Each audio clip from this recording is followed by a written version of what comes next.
Well, I don't think anyone can give you an accurate time frame. It's really a guessing game at the moment. All things considered, we don't really have a resolution mechanism in Europe to stabilise the situation.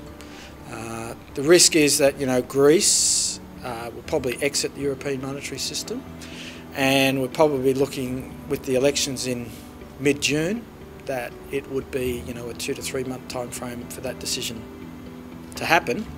Against that, we've still got other countries, Spain, Ireland, Portugal, which are at risk, and it might be 1 or 2 years down the track before we have consideration of that. So it's a very difficult issue at the moment.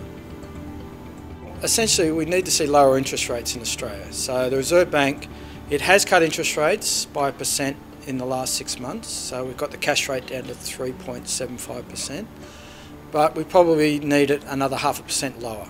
So that should encourage consumer spending, should encourage some house construction, because basically building approvals are very much below par.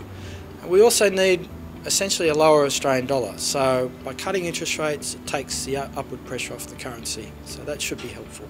Now, China is now our largest trading partner, and then follows Japan and Korea.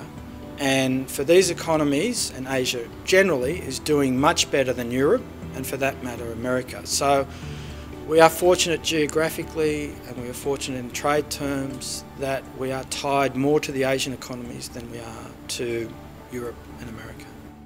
What you can see in terms of the non-mining economy, it is very, very subdued. And in many ways, the non-mining economy, so your retail sector, building construction and the like, is recording growth rates similar to what occurred during the global financial crisis. Very slow, very sluggish, and consumer sentiment is struggling at the moment.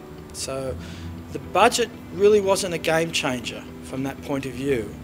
The government is still committed to delivering a budget surplus, and by doing that, it is adding some downwind to the to the Australian economy. So that is a concern in itself, but I don't think there's much to say that's positive out of the budget itself.